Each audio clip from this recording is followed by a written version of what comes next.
Hello guys, welcome back to my YouTube channel. So for today's video, meron na naman tayong bagong video, and yun, ang video natin is para siyang eyebrow on the go, and sobrang dali lang nito na pwede itong ma-apply sa lahat, lalong lalo na sa mga hindi gusto magpa-shave ng kilay katulad ko, pero parang naka-conflict pa rin or parang meron pa rin kilay and kung gustong mag-apply ng product.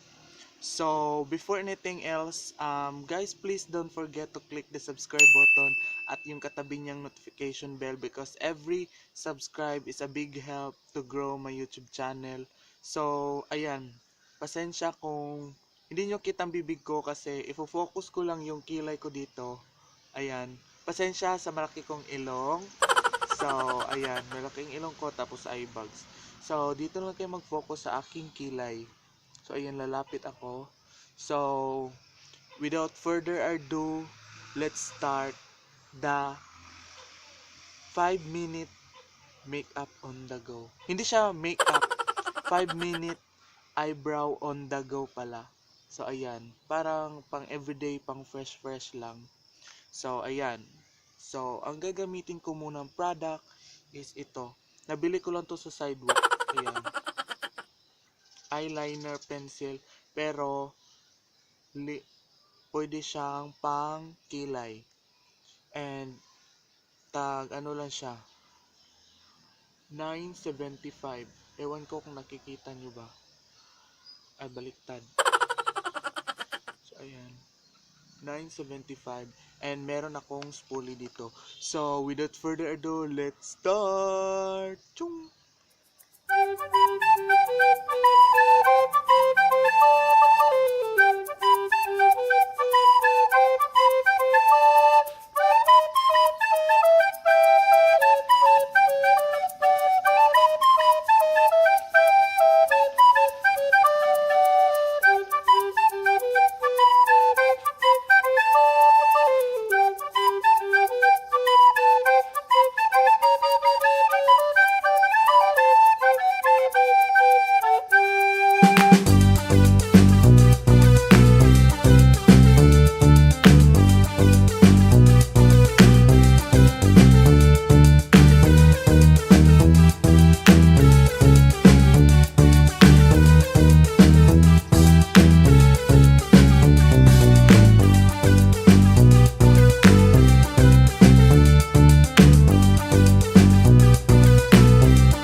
Como sustos, let me feel ya.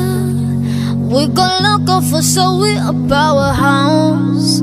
Done on so while we glowing, and nobody got it. So, ito na nga guys, tapos na tayo sa ating 5-minute eyebrow on the go. So, ayan.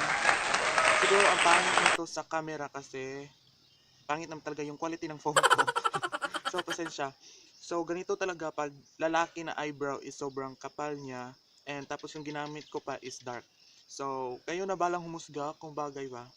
So, para sa inyo is, kung magkikilay kayo is depende yan sa kulay ng buhok nyo. Sa akin is black. So, ano ko na lang, black kasi yun, kaya ganito. And sobrang kapal talaga kasi nga hindi nga ako nagse-shave ng aking kilay, 'di ba? So parang sobrang kapal niya and ayan, parang natural lang din naman 'yan.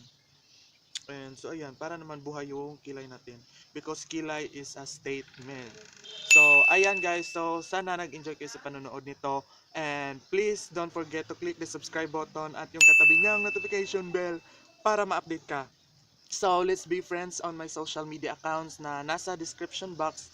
And wag mo na rin kalimutang i-like and i-share ang video na ito kung natuwa ka. So, I hope to see you on my next video. This is Brix Tiguman saying, Annyeong! Bye!